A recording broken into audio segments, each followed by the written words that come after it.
a bill that will make it legal for localities in Virginia to remove war monuments, including those dedicated to the Confederacy, has passed out of committee and is headed to the floor of the Virginia Senate. The battle over Confederate monuments took a turn for the worst in August of 2017 when supporters of the memorials stood shoulder to shoulder with white nationalists and neo-Nazis during the deadly and now infamous Unite the Right rally.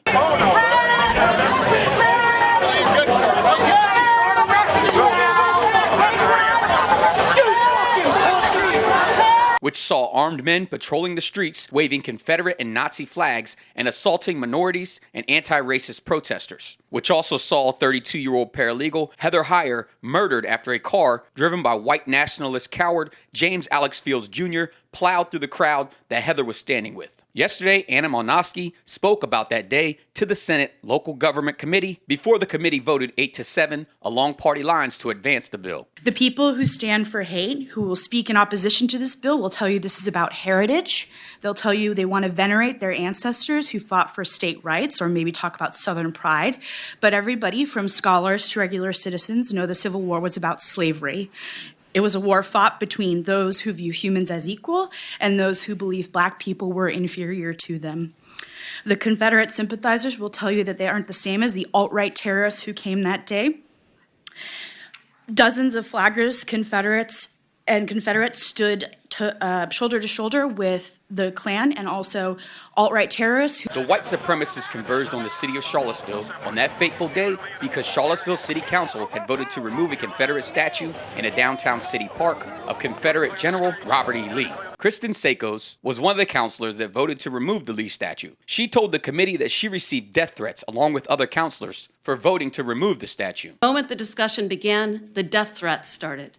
I and my fellow councilor, Wes Bellamy, now a member of the Governor's African American Advisory Board, began receiving graphic and frightening threats by phone and email, sometimes daily.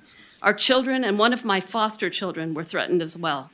No parent should have to, as we did, see a hate group website with a picture of your house with directions and know that your children are inside. Also speaking to the committee was the patron of the bill, State Senator representing Hampton, Mamie Locke.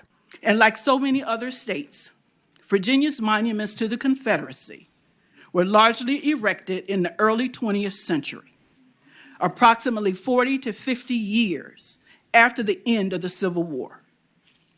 This was during the Jim Crow era, when Confederate monuments were used to perpetuate this lost cause mythology and suppress the burgeoning civil rights movement. This had nothing to do with history or heritage.